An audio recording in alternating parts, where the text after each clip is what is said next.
दुनिया मुझे पागल समझ रही थी जब मैं उस कबाड़ की दुकान के अंधेरे कोने में खड़ी उस बदसूरत पत्थर की तलवार पर अपनी जिंदगी की आखिरी कमाई लुटा रहा था। चारों तरफ ठहाके गूंज रहे थे। देखो, एक और बेवकूफ पैदा हुआ है जो पत्थर के टुकड़े से जंग जीतने चला है।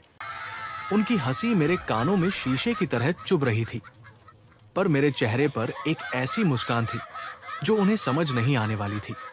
वो सोच रहे थे कि मैं लूट गया हूं, पर सच तो ये था कि मेरी आंखों के सामने मेरा बीता हुआ कल नाच रहा था। पिछली जिंदगी में मैं क्या नहीं था? देवताओं को धूल चटाने वाला गॉड ऑफ स्लॉटर, लेकिन मेरा सगा भाई जैसा यार और वो लड़की जिसके लिए मैंने जन्नत छोड़ दी थी, उन्होंने मेरी पीठ में खंजर घोंपा था। मुझे आज भी याद है जब उसने हंसते हुए कहा था, प्यार और ताकत सिर्फ जीतने वालों की होती है और तुम हार चुके हो। उस वक्त मेरी रूह जल रही थी और आज वही आग मेरी रगों में लावा बनकर दौड़ रही थी।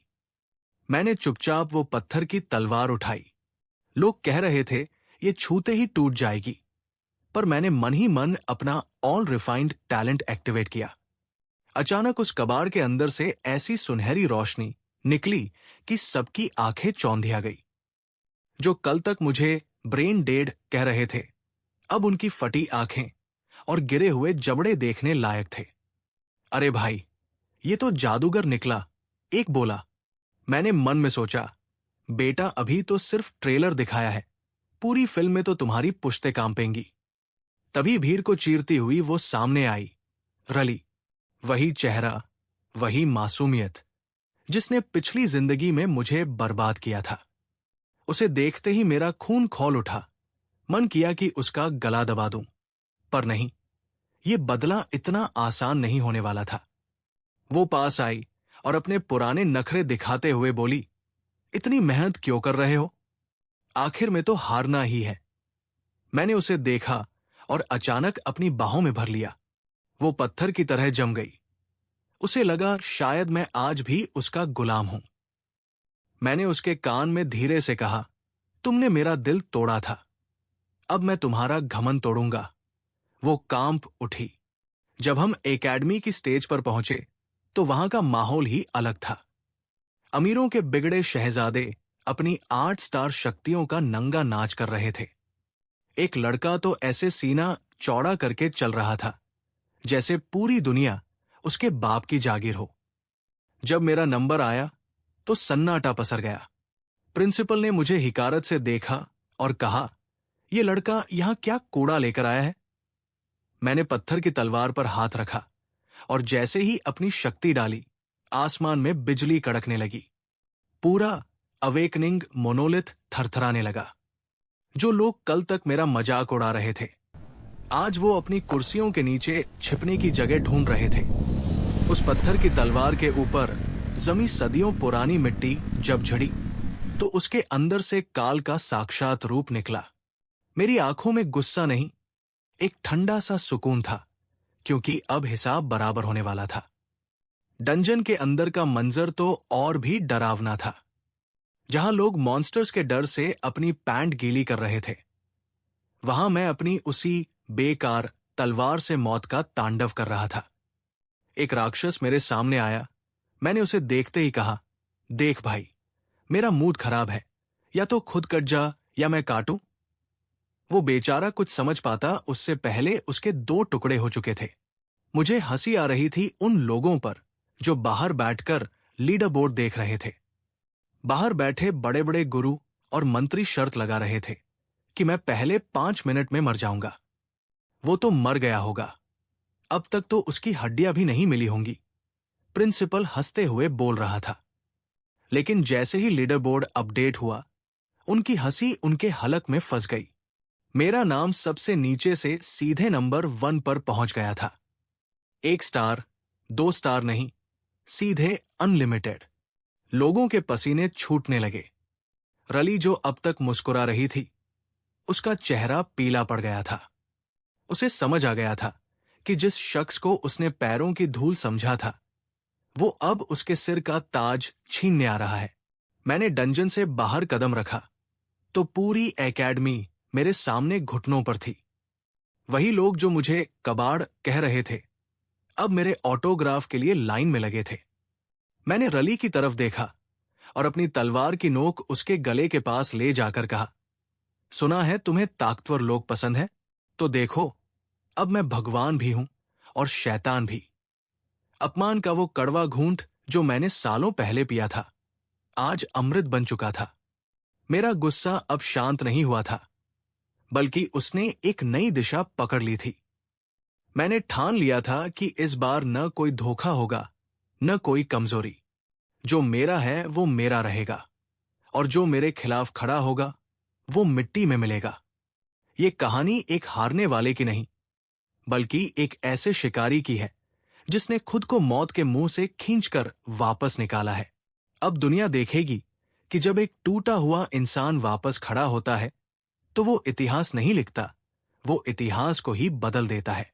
जो लोग आज भी सो रहे हैं, उनके लिए मेरा एक ही संदेश है, जाग जाओ, क्योंकि मेरा सवेरा तुम्हारी रातों को जलाने आ रहा है।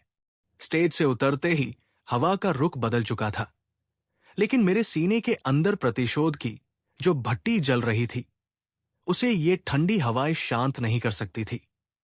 रली मेरी बाहों से छूटकर ऐसे हाँफ रही थी जैसे उसने साक्षात यमराज के दर्शन कर लिए हों। उसकी आंखों में वो खौफ देखकर मुझे जो सुकून मिला, वो दुनिया की किसी दौलत से बढ़कर था। ये तुम नहीं हो सकते, वो तुतलाते हुए बोली। मैंने उसकी तरफ देखा और बड़े प्यार से उसके गाल को छुआ। शायद तुम भूल गई हो डार्लिंग, कचरे के ढेर में भी कभी कभी हीरा निकल आता है, और तुमने तो हीरे को ही कचरा समझकर लात मार दी थी। आसपास खड़े लोग जो कल तक मुझे मानसिक रोगी बता रहे थे, अब अपनी फटी आंखों से मुझे ऐसे देख रहे थे जैसे मैं कोई चलता फिरता चमत्कार हूं। तभी मेरा सामना उस इंसान से हुआ जिसे देखकर मेरा खून खौलता नहीं, सीधे उबलने लगता है। मेरा पुराना भाई और गद्दार दोस्त कैस्पियन। वो अपनी 9 स्टार वाली वर्दी में ऐसे अकड़कर आया जैसे उसने पूरी दुनिया जीत ली हो।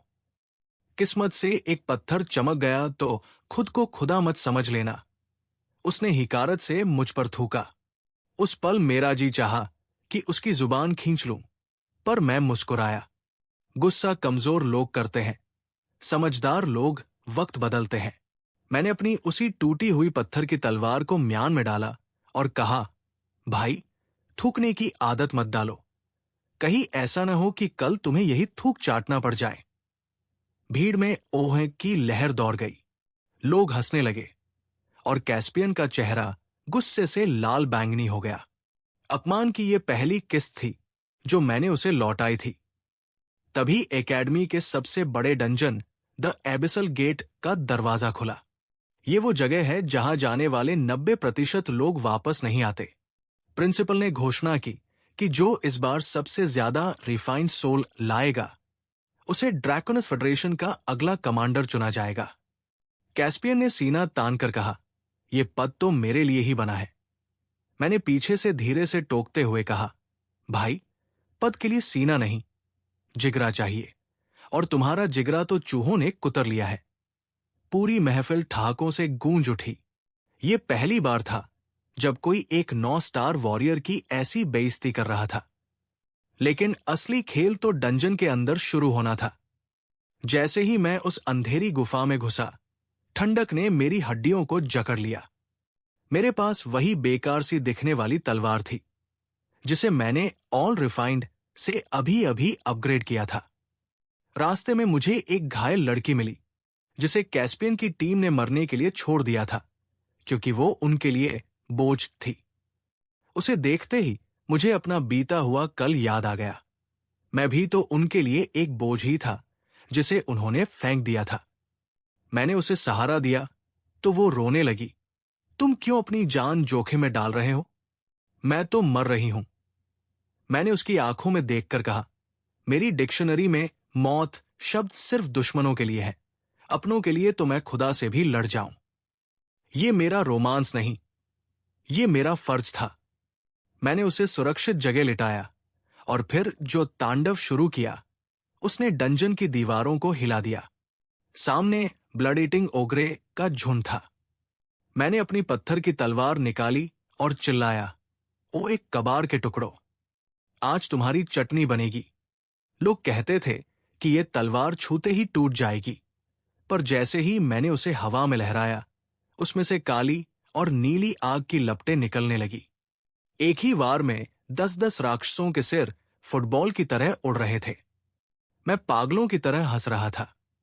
एक ऐसा गुस्सा जो सालों से दबा था, आज फटकर बाहर निकल रहा था। और चाहिए, और आओ, मैं चीख रहा था। तभी मुझे कैस्पियन और रली की टीम दिखी, जो एक किंग ग्रेड मॉन्स्टर के सामने भीगी बिल्ली बने बैठे थे।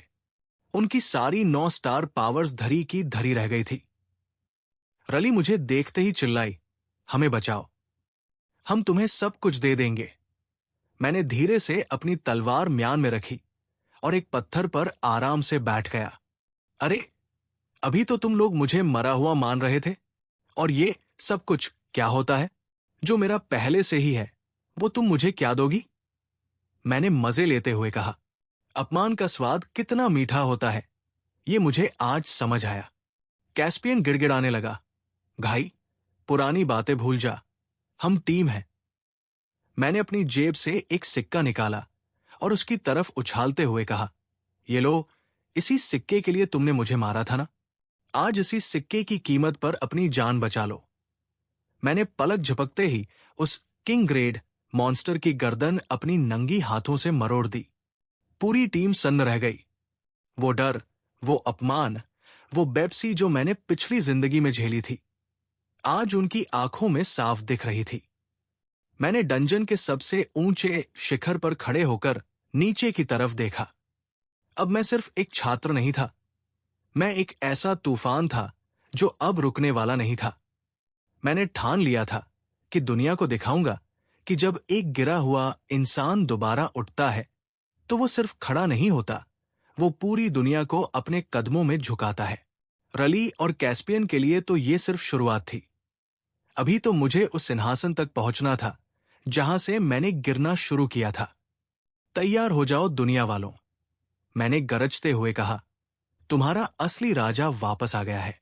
डंजन की उस ठंडी और खौफनाक गुफा से बाहर निकलते ही सूरज की रोशनी ने मेरी आंखों को चुंधिया दिया, पर मेरे चेहरे पर जो सुकून था, वो किसी कातिल की मुस्कान जैसा था।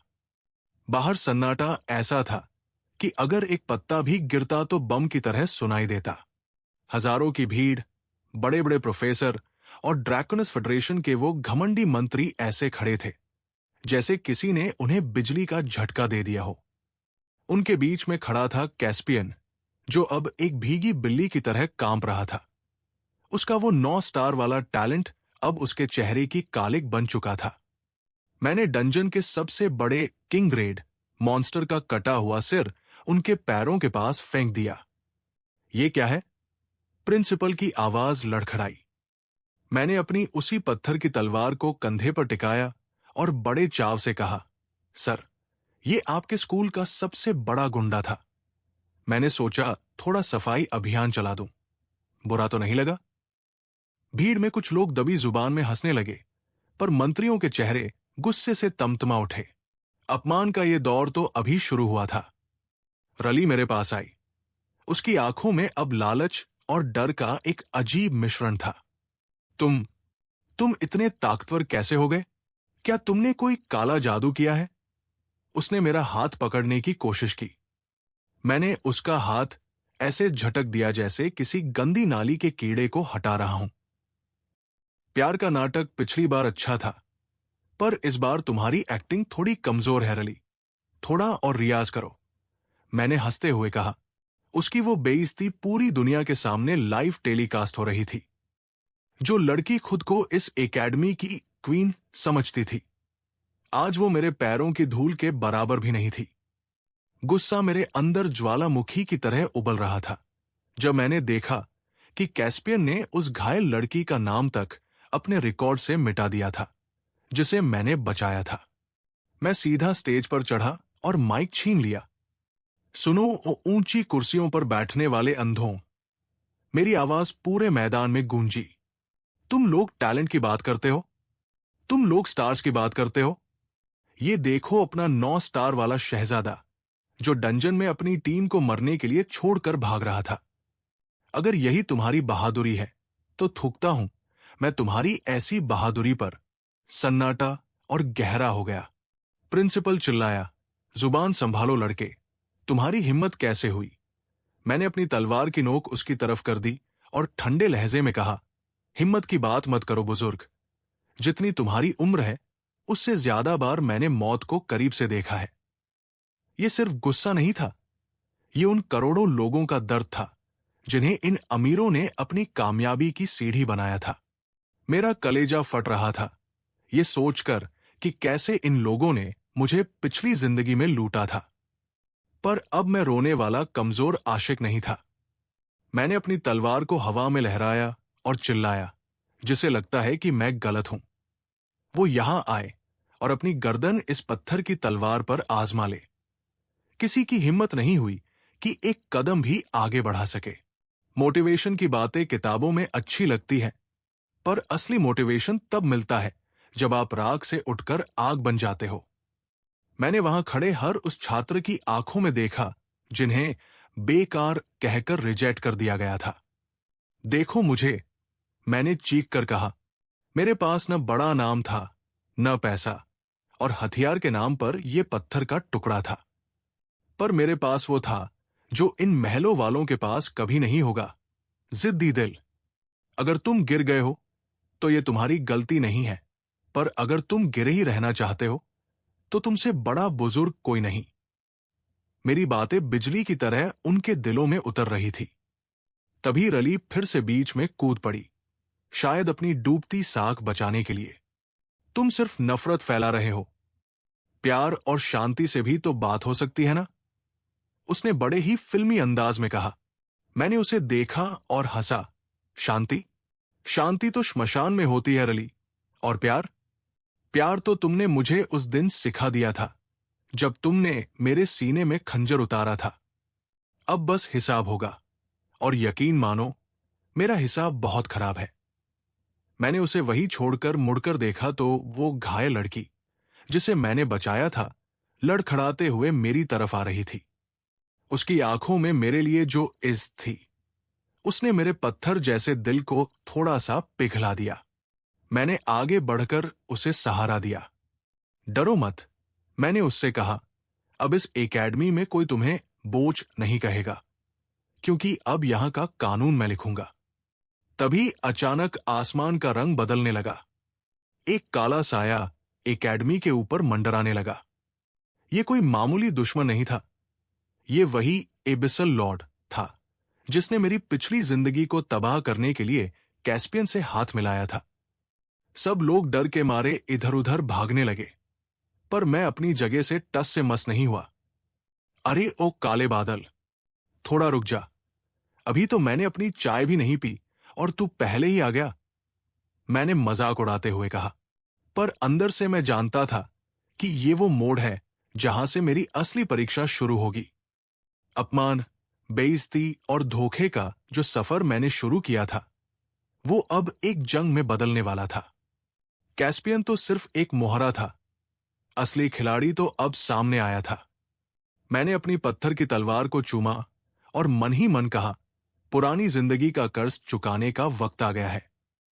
मैंने अपनी पूरी शक्ति उस तलवार में झोंक दी और एक ऐसी चमक पैदा हुई जिसने उस काले साये को भी पीछे हटने पर मजबूर कर दिया। लोग मुझे हैरत से देख रहे थे, मानो मैं कोई इंसान नहीं, साक्षात काल का अवतार हूं। मेरा रोमांस मेरी तलवार से था, मेरा गुस्सा मेरी ताकत थी, और मेरी चालाकी मेरा हथियार।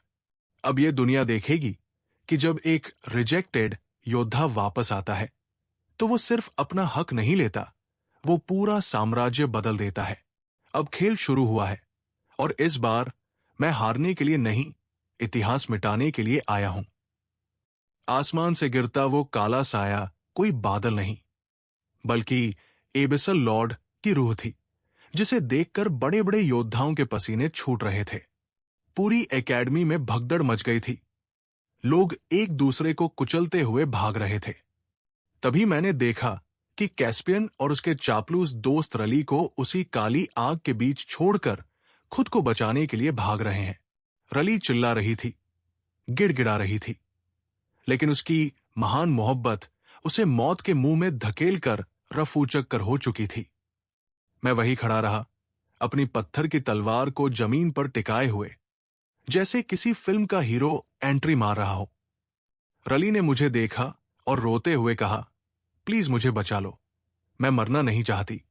मैंने एक ठंडी हंसी हंसी और कहा, अरे रली, अभी तो तुम शांति और प्यार की बात कर रही थी, अब इस काले भूत से भी थोड़ा प्यार जता लो, शायद मान जाए। मेरा मजाक उसे जहर जैसा लगा होगा, पर यही उसकी असलियत थी। जब मौत सामने आती है, तब सोने के मुकुट और झूठे वादे सब मिट्टी हो जाते हैं। मैंने अपनी ऑल रिफाइंड शक्ति को चरम पर पहुंचाया और अपनी उस पत्थर की तलवार को हवा में लहराया। अचानक उस तलवार से ऐसी गर्जना निकली जैसे हजारों शेर एक साथ दहाड़ रहे हों। ओए काली शक्ल वाले, मैंने उस साये को ललकारा, मेरे इलाके में बिना वीजा के घुसने की हिम्मत कैसे हुई तेरी? आज तेरी धुलाई ऐसी होगी कि तेरी रूह भी दोबारा जन्म लेने से डरेगी। गुस्सा मेरे खून में लावा बनकर दौड़ रहा था। मुझे याद आया कि पिछली जिंदगी में इसी एबिसल लॉर्ड के सामने मैं घुटनों पर था, क्योंकि मेरे अपनों ने मुझे कमजोर कर दिया था। पर आज मैं अकेला था और यही मेरी सबसे बड़ी ताकत थी। मैंने एक लंबी छलांग लगाई और सीधे उस काले साये के सीने पर अपनी तलवार से वार किया। धमाका इतना जबरदस्त था कि एकेडमी की आधी दीवारें ढह गई।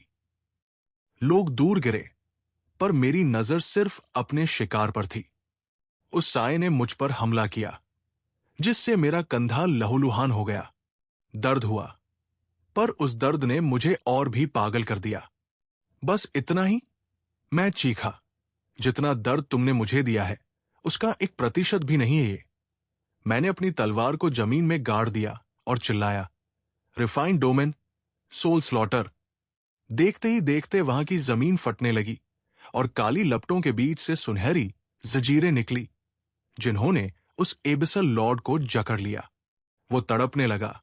उसकी आवाज ऐसी थी जैसे हजारों शीशे एक साथ टूट रहे हों। तभी मैंने देखा कि कैस्पियन एक झाड़ी के पीछे छिपकर ये सब देख रहा है।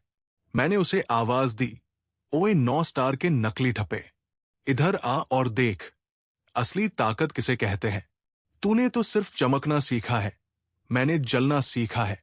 अपमान की पराकाष्ठा तो तब हुई जब मैंने उस एबिसल लॉर्ड की शक्ति को सोखना शुरू कर दिया, जो शक्ति पूरी दुनिया को तबाह कर सकती थी। उसे मैं अपनी उस बेकार पत्थर की तलवार में भर रहा था। रली वही जमीन पर पड़ी ये सब देख रही थी। उसकी आंखों में अब मेरे लिए वो पुराना प्यार उमड़ने लगा था, पर मैं जानता था कि ये सिर्फ मेरी बढ़ती ताकत का लालच है। तुमने कर दिखाया। वो लड़खड़ाते हुए मेरे पास आई और मेरा हाथ थामने की कोशिश की। मैंने अपना हाथ पीछे खींच लिया और बड़े ही फिल्मी अंदाज में कहा, देखो रली, जख्म भरने में वक्त लगता है, पर जो दाग तुम छोड़ गई हो उसे मिटाने के लिए पूरी कायनात का खून भी कम है। दोबारा मेरे करीब आने की सोचना भी मत, वरना ये पत्थर की तलवार पत्थर दिल बनने में देर नहीं लगाएगी। मेरा ये रोमांटिक रिजेक्शन उसे अंदर तक तोड़ गया। उसे समझ आ गया कि उसने क्या खोया है। एक ऐसा इंसान जो उसके लिए दुनिया जला सकता था, अब वही दुनिया को उसकी औकात दिखा रहा था। मैदान में अब सन्नाटा था, पर यह सन्नाटा खौफ का नहीं, बल्कि इज्जत का था। जो छात्र कल तक अपनी किस्मत को कोस रहे थे, अब मेरी तरफ ऐसे देख रहे थे जैसे मैं उनका मसीहा हूं। मैंने टूटी हुई दीवार पर चढ़कर सबको देखा और चिल्लाया, ये दुनिया तुम्हें कहेगी कि तुम कचरा हो, ये तुम्हें कहेंगे कि तुम्हारी कोई औकात नहीं है, पर याद रखना, जब तक तुम्हारे हाथ में खुद पर यकीन की तलवार है, तब तक कोई भी लॉर्ड तुम्हें हरा नहीं सकता। आज से ये एकेडमी किसी मंत्री या अमीर की जागीर नहीं है। आज से यहां सिर्फ मेहनत और जिगरे का राज होगा। मेरी बातें सुनकर वहां मौजूद हर एक रिजेक्टेड छात्र के सीने में आग लग गई। वे सब मेरा नाम चिल्लाने लगे। मोटिवेशन भाषणों से नहीं, कारनामों से आता है। मैंने कैस्पियन की तरफ देखा, जो अब भीड़ में छिपने की कोशिश कर रहा था।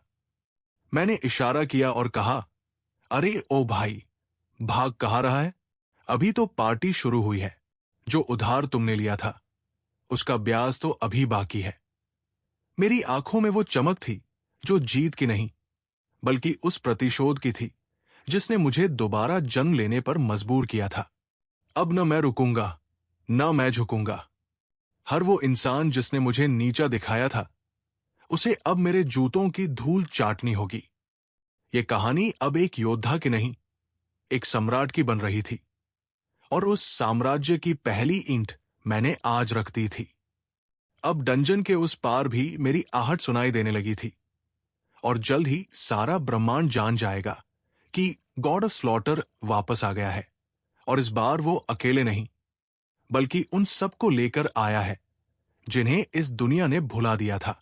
आसमान में जीत की गर्जना अभी थमी भी नहीं थी कि अचानक फिजाओं में मौत की महक फिर से तैरने लगी।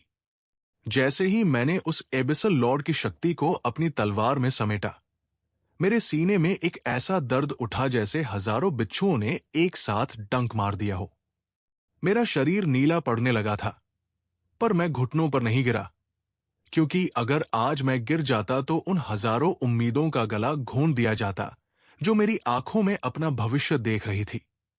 तभी भीड़ को चीरते हुए एकेडमी का वो गद्दार डीन आगे आया, जिसके हाथ में एक ब्लैक स्पेल का कागज था। उसने हंसते हुए कहा, इसे गिरफ्तार कर लो।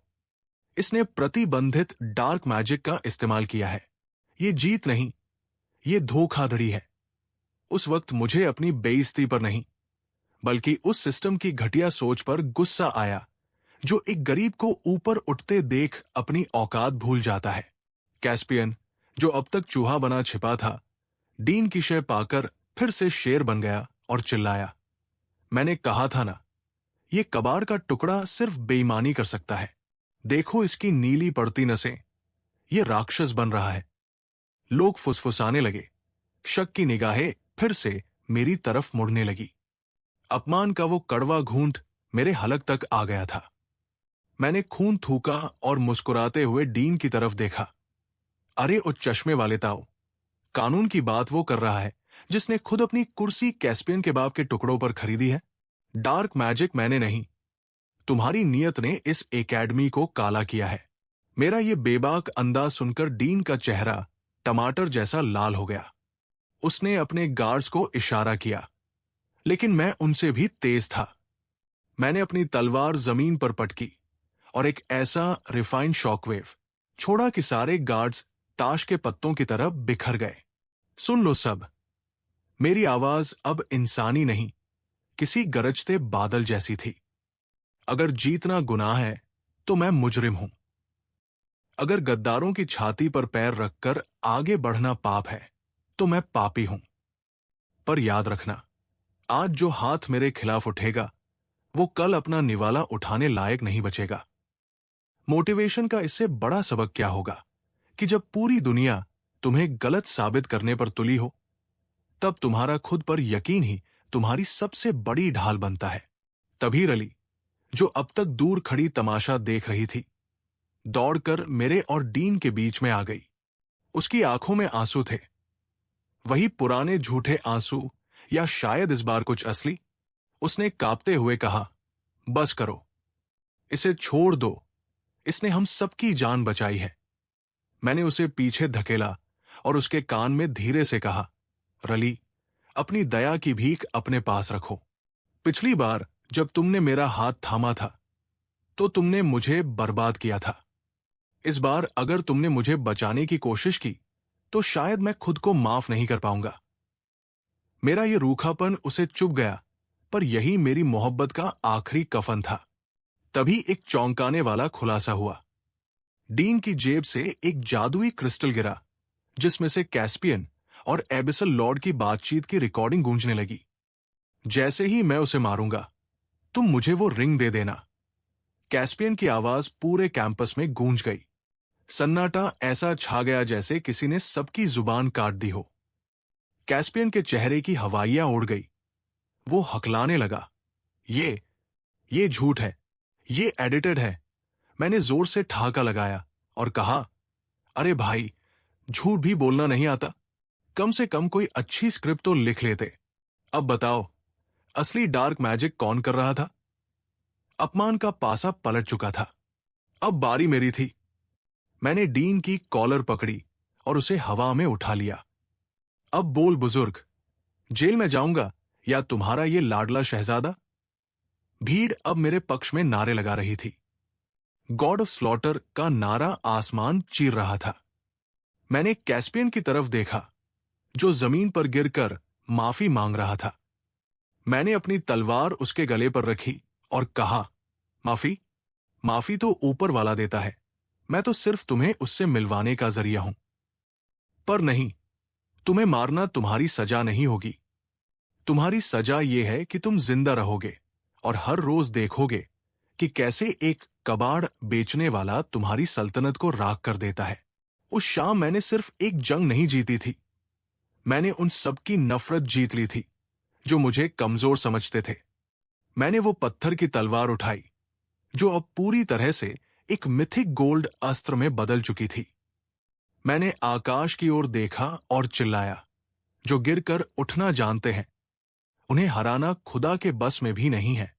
अपनी कमियों को अपना हथियार बनाओ, अपनी गरीबी को अपनी आग बनाओ, और फिर देखो ये दुनिया कैसे तुम्हारे जूतों की धूल साफ करती है। रली दूर खड़ी मुझे निहार रही थी। शायद वो सोच रही थी कि काश उसने उस दिन मुझे धोखा न दिया होता। पर अब बहुत देर हो चुकी थी। मैं अब वो पुराना लड़का नहीं था जिसे कोई भी प्यार के दो मीठे बोल बोलकर बहला ले। मैं अब एक साम्राज्य का सेनापति था। मैंने अपनी टीम के उन लड़कों को बुलाया जिन्हें सब वेस्ट कहते थे और उनसे कहा, तैयार हो जाओ, कल से ये एकेडमी हमारी शर्तों पर चलेगी। मेरा सफर अभी खत्म नहीं हुआ था। ये तो बस उस बड़े बदलाव की पहली चिंगारी थी। जो आग मेरे सीने में पिछली जिंदगी के धोखे से लगी थी, अब वो पूरी दुनिया को अपनी लपेट में लेने के लिए तैयार थी। अब कोई डर नहीं था, कोई हिचकिचाहट नहीं थी, बस एक ही धुन थी, अनंत शक्ति और अटूट प्रतिशोध। सूरज ढल चुका था और एकेडमी के खंडहरों के बीच सिर्फ मेरी तलवार की नीली रोशनी चमक रही थी। लेकिन जो हुआ उसने मेरे पैरों तले से जमीन खिसका दी। जैसे ही मैंने कैस्पियन को उसकी औकात दिखाई, अचानक आसमान से एक सुनहरी पालकी उतरी और उसमें से ड्रैकोनस फेडरेशन का सबसे क्रूर जनरल थंडर लॉर्ड बाहर निकला। उसने आते ही बिना कुछ पूछे मुझ पर दबाव का ऐसा बोझ डाला कि मेरे घुटने जमीन में धंस गए। एक मामूली कीड़े की इतनी हिम्मत कि वो एक रईस खानदान के वारिस पर हाथ उठाए। उसकी आवाज में वो घमंड था जो सदियों की गुलामी से पैदा होता है। मेरे मुंह से खून का फव्वारा फूटा, पर मैं हंसा। मेरा मजाक उड़ाते हुए जनरल ने कैस्पियन को गले लगाया और मुझे सबके सामने जलील करते हुए कहा, इसे नंगा करके शहर के बीचों बीच कोड़ों से पीटा जाए ताकि सबको पता चले कि औकात क्या होती है। भीड़ जो अभी मेरे लिए चिल्ला रही थी, जनरल के खौफ से दुबक गई। अपमान की इस आग ने मुझे झुलसा दिया था। हजारों आंखों के सामने मुझे अपराधी बनाकर खड़ा कर दिया गया। तभी रली दौड़ती हुई आई और जनरल के पैरों में गिर गई। इसे छोड़ दीजिए, मैं आपकी गुलामी करने को तैयार हूं, उसने चिल्लाकर कहा। उसे गिरते देख मेरा कलेजा फट गया। ओए रली, उठ खड़ी हो, मैं दहाड़ा। इन कुत्तों के आगे गिड़गिड़ाने से अच्छा है कि मैं अपनी खाल खिंचवा लूं, पर सिर नहीं झुकाऊंगा। मेरा गुस्सा उस जनरल के थप्पड़ से शांत नहीं हुआ, बल्कि और भड़क गया। जनरल ने मुझे लात मारी और मेरी उसी पत्थर की तलवार को उठाकर दूर फेंक दिया। इस कचरे के सहारे तू दुनिया जीतेगा? उसने ठहाका लगाया। मैंने धूल फांकते हुए मुस्कुराकर कहा, जनरल साहब, कचरा तलवार नहीं, आपका वो दिमाग है जो सिर्फ ऊंची जात और खानदान देख पाता है। वैसे आपके पीछे जो परछाई है, क्या वो आपकी बीवी का भूत है या फिर आपकी मौत? जनरल चौंक कर पीछे मुड़ा, पर वहां कोई नहीं था। इसी 1 सेकंड की चालाकी का मैंने फायदा उठाया। मैंने अपनी ऑल रिफाइंड शक्ति के आखिरी कतरे को पुकारा और चिल्लाया, रिफाइंड एक्सचेंज। अचानक वो फेंकी हुई पत्थर की तलवार हवा में ही गायब हो गई और सीधे जनरल के सीने के पार निकल गई। सन्नाटा ऐसा छा गया जैसे दुनिया रुक गई हो। एक मामूली छात्र ने फेडरेशन के सबसे ताकतवर जनरल को जख्मी कर दिया था। तुम ये कैसे? जनरल के मुंह से शब्द नहीं निकल रहे थे। मैंने लड़खड़ाते हुए खड़ा होकर उसकी आंखों में आंखें डाली और कहा, यह कबार की तलवार नहीं है, ये उन हजारों गरीबों की बद्दुआ है जिसे तुमने कुचला है। अब बताओ, कोड़े किसे पड़ेंगे? मोटिवेशन का असली मतलब किताबों में नहीं, बल्कि उस वक्त समझ आता है जब आपकी पीठ दीवार से लगी हो और आपके पास खोने को कुछ न बचा हो। तभी रली ने मुझे सहारा दिया। उसकी आंखों में वो पुराना प्यार लौट आया था, पर उसमें एक गहरा पछतावा था। उसने धीमी आवाज में कहा, मैं तुम्हें फिर से खोना नहीं चाहती। मैंने उसे अपनी ओर खींचा, उसके चेहरे से धूल साफ की और बड़े ही फिल्मी अंदाज में बोला, देखो रली, दिल तो तुमने तोड़ दिया था, अब कम से कम मेरा स्टाइल तो मत बिगाड़ो। भीड़ में जो लोग डर रहे थे, अब उनमें जान आ गई। मैंने अपनी टूटी हुई शर्ट उतारी और सबको अपने बदन पर लगे वो पुराने जख्म दिखाए जो धोखेबाजों ने दिए थे। देखो इन्हें, मैं चीखा। ये जख्म मुझे कमजोर नहीं बनाते, ये मुझे याद दिलाते हैं कि मुझे तब तक नहीं रुकना जब तक ये पूरा सिस्टम जलकर राख न हो जाए। अगर तुम डरे हुए हो तो डरो मत, क्योंकि डर सिर्फ उन्हें लगता है जिनके पास खोने को महल होते हैं। हम तो फकीर हैं, हमारी सल्तनत हमारी मेहनत है।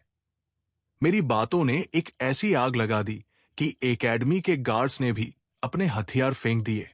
अपमान का जो बीज जनरल ने बोया था, अब वो उसकी मौत की फसल बन चुका था।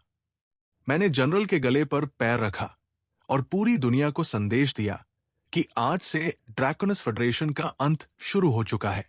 कैस्पियन जो भागने की कोशिश कर रहा था, उसे मैंने एक पत्थर मारकर गिरा दिया और कहा, अरे भाई, अभी तो क्लाइमेक्स बाकी है, इतनी जल्दी घर जाकर मम्मी को क्या बताओगे? ये सिर्फ मेरी कहानी नहीं थी, ये हर उस इंसान की जीत थी जिसे कभी कबाड़ समझा गया था। अब मेरी मंजिल साफ थी, उस सर्वोच्च सिंहासन को हासिल करना जहां बैठकर ये लोग भगवान बनते थे। अब मैं गॉड ऑफ स्लॉटर नहीं, गॉड ऑफ रिवेंज बनकर उभर रहा था।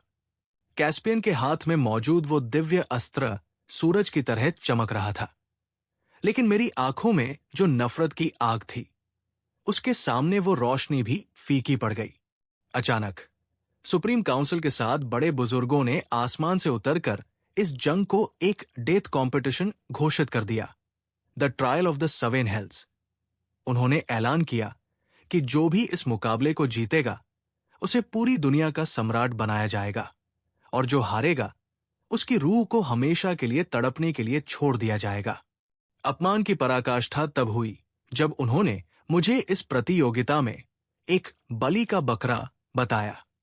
कैस्पियन ने सबके सामने मुझ पर हंसा और मेरी तरफ एक झूठा सिक्का फेंकते हुए कहा, इसे ले और भाग जा, वरना इस कंपटीशन में तेरी मौत का तमाशा पूरी दुनिया देखेगी। भीड़ फिर से मेरा मजाक उड़ाने लगी। लोग कहने लगे कि एक कबार की तलवार वाला लड़का इन देवताओं के खेल में कैसे टिकेगा। मेरा खून खौल उठा। मैंने वो सिक्का उठाया और उसे अपने दांतों से चबाकर थूक दिया।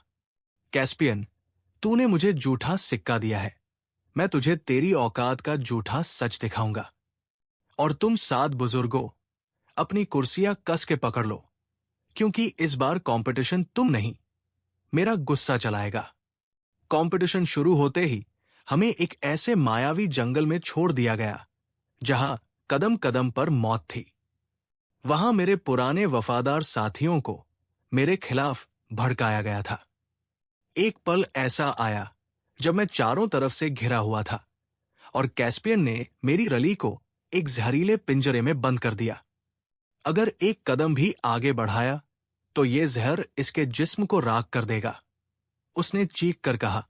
रली की आंखों में आंसू थे, पर उसने चिल्लाकर कहा, मेरे लिए मत रुकना, इन्हें दिखा दो कि तुम कौन हो।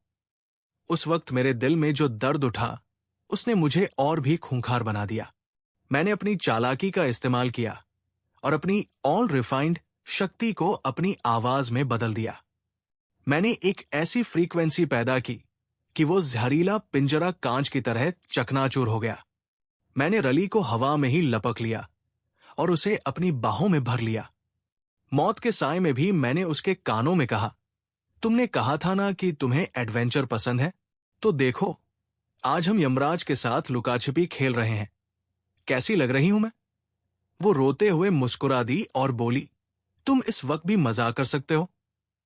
मैंने जवाब दिया, अरे पागल, अगर हंसते हुए नहीं मरेंगे तो भगवान को क्या मुंह दिखाएंगे कि दुनिया में बोर होकर आए थे। गुस्सा तब 7वें आसमान पर पहुंच गया जब सुप्रीम काउंसिल ने चीटिंग करते हुए मुझ पर डिवाइन लाइटनिंग से हमला कर दिया। मेरा आधा शरीर जल गया। मेरी वही पत्थर की तलवार फिर से चटक गई। कैस्पियन मेरे जख्मों पर पैर रखकर खड़ा हो गया और बोला, देख अपनी हालत, तू सिर्फ एक कीड़ा है। अपमान के उस पल में मैंने हार नहीं मानी। मैंने अपनी टूटी हुई तलवार के टुकड़ों को ही रिफाइंड करना शुरू कर दिया। मोटिवेशन कोई बाहर से नहीं आता, वो आपकी रगों में दौड़ते उस जहर से आता है जिसे दुनिया ने भरा है। मैंने चिल्लाकर कहा, जितना तुम मुझे तोड़ोगे मैं उतना ही धारदार बनूंगा। ये तलवार नहीं टूटी है, ये हजारों हिस्सों में बंट गई है ताकि तुम जैसे हजारों गद्दारों का गला एक साथ काट सके। मैंने अपनी पूरी आत्मा की शक्ति झोंक दी और उन टूटे हुए टुकड़ों को हवा में उड़ा दिया। वो टुकड़े नहीं थे, वो मौत की मिसाइलें थी। एक ही पल में कैस्पियन की सेना का सफाया हो गया। वो अकेला रह गया, थर-थर कांपते हुए। मैंने उसकी तरफ बढ़ते हुए कहा, क्यों भाई, अब तेरी दिव्य शक्ति कहाँ गई? क्या वो भी मेरी तरह कबार की दुकान में बिक गई? पूरा ब्रह्मांड इस कंपटीशन को देख रहा था और जो लोग मुझे गाली दे रहे थे, अब वो मेरे नाम की माला जप रहे थे। अपमान को सम्मान में कैसे बदला जाता है, ये मैंने दुनिया को सिखा दिया था। मैंने सुप्रीम काउंसिल की तरफ इशारा किया और कहा, अगला नंबर तुम्हारा है। तुमने ये खेल मुझे खत्म करने के लिए शुरू किया था, अब मैं इसे तुम्हारी सल्तनत खत्म करके खत्म करूंगा। रली मेरे पीछे खड़ी थी। उसकी आंखों में वो गर्व था जो किसी रानी की आंखों में अपने राजा के लिए होता है। मैंने अपनी फटी हुई कमीज से उसका खून साफ किया और उसे अपनी ढाल बना लिया। कंपटीशन का अगला राउंड और भी खतरनाक होने वाला था, क्योंकि अब मुझे साक्षात एबिसल गॉड के अवतार से लड़ना था। पर मेरे पास वो चालाकी थी जो किसी देवता के पास नहीं होती, इंसानी जिद। मैंने अपनी तलवार को अब एक यूनिवर्सल की, ब्रह्मांडीय चाबी में बदल लिया था, जो किसी भी ताले को, यहां तक कि मौत के दरवाजे को भी खोल सकती थी। तैयार हो जाओ, मैंने गरजते हुए कहा, क्योंकि अब मैं सिर्फ जीतूंगा नहीं, मैं इस खेल के नियम ही बदल दूंगा। मेरा सफर अब उस मोड़ पर था जहां से पीछे मुड़ना नामुमकिन था, और मेरा गुस्सा अब एक ऐसी ताकत बन चुका था जो सितारों को भी जमीन पर ला सकता था। ये मेरी कहानी थी, मेरी जिल्लत की, मेरी मोहब्बत की और मेरे उस प्रतिशोध की जो अब भगवानों को भी डरा रहा था। आसमान के पर्दे फट चुके थे और ब्रह्मांड के सातों नरक मेरे सामने खुले खड़े थे। लेकिन सबसे बड़ा तमाशा तो तब हुआ जब एबिसल गॉड ने साक्षात अवतार लिया और उसका चेहरा देखकर मेरी रूह कांप गई। वो कोई और नहीं, मेरी पिछली जिंदगी का वही सगा भाई जैसा दोस्त था जिसने मुझे पहली बार मारा था।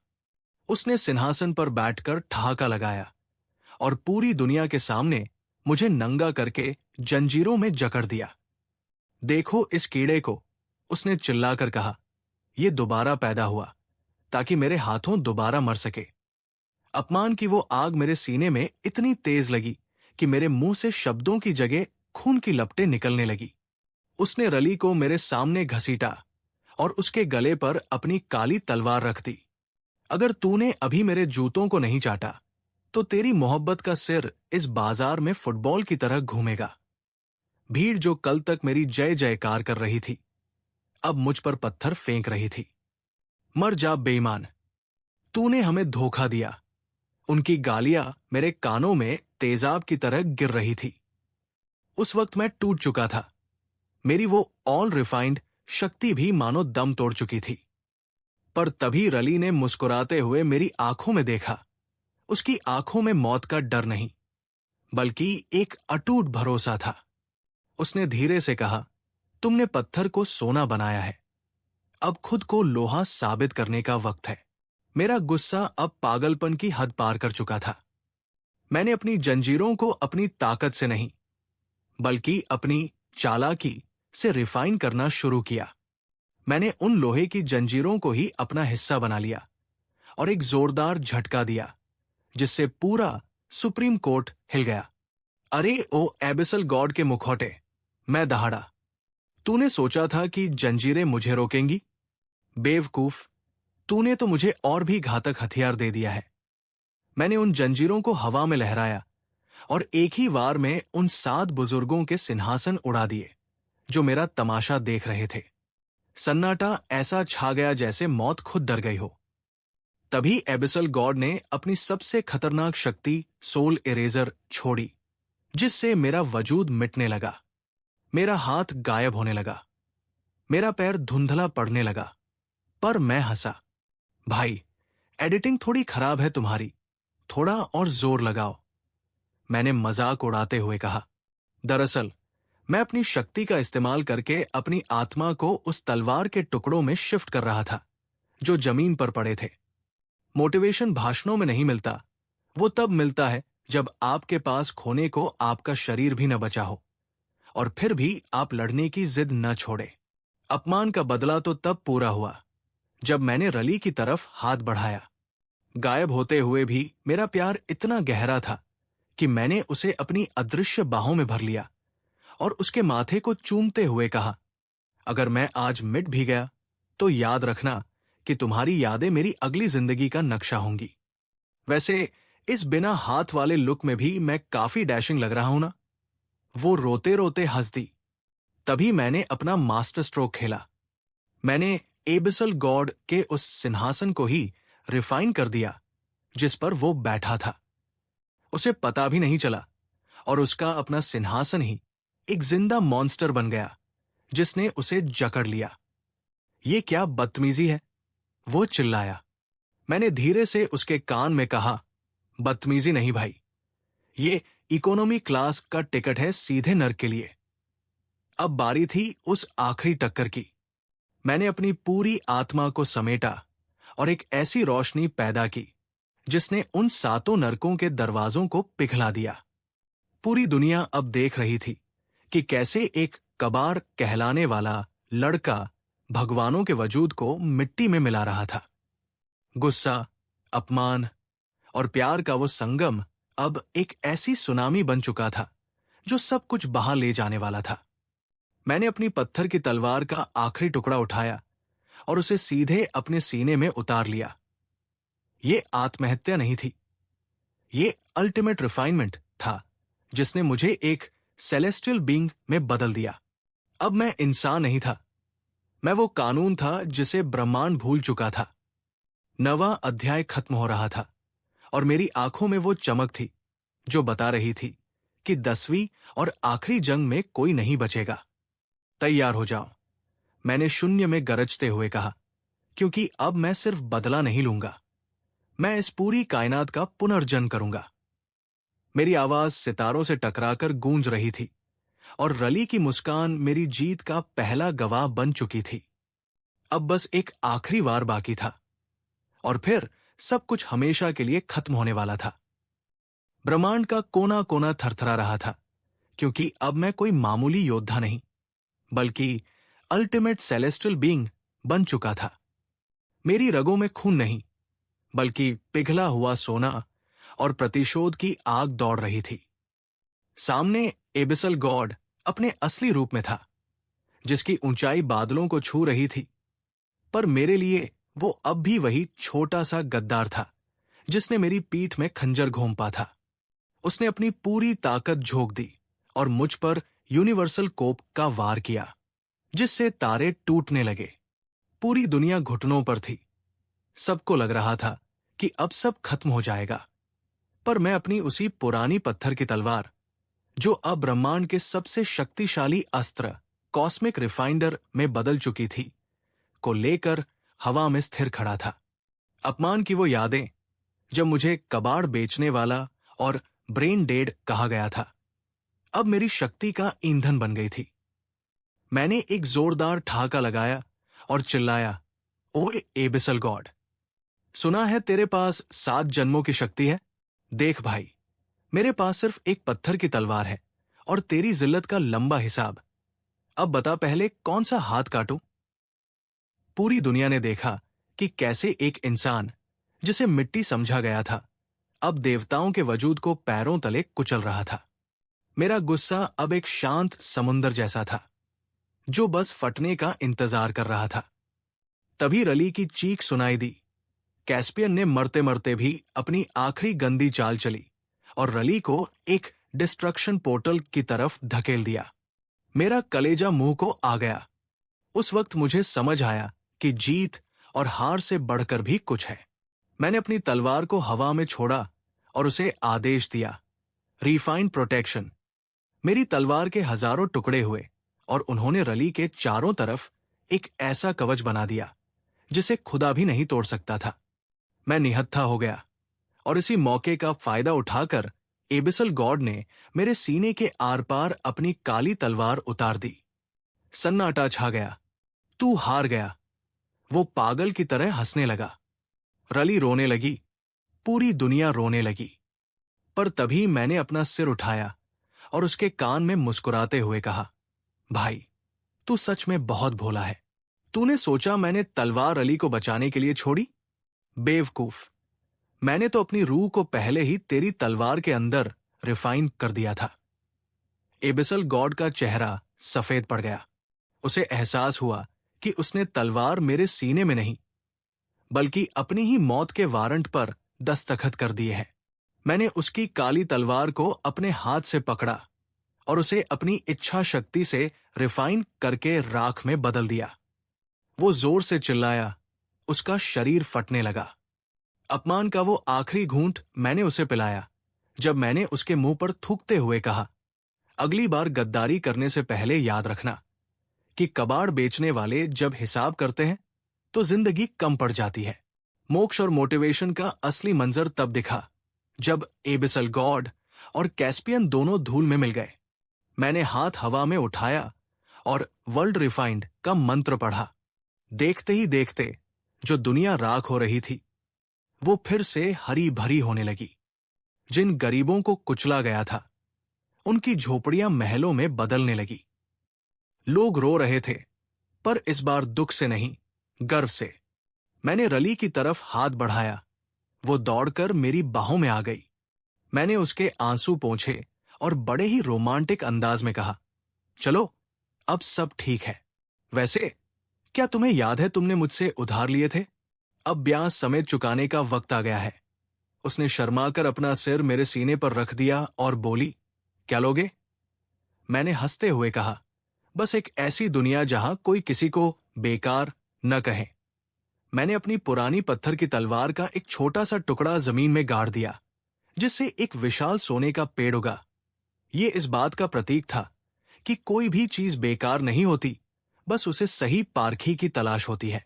मोटिवेशन की सबसे बड़ी बात यही है कि आपकी जिल्लत ही आपकी जीनत बनती है।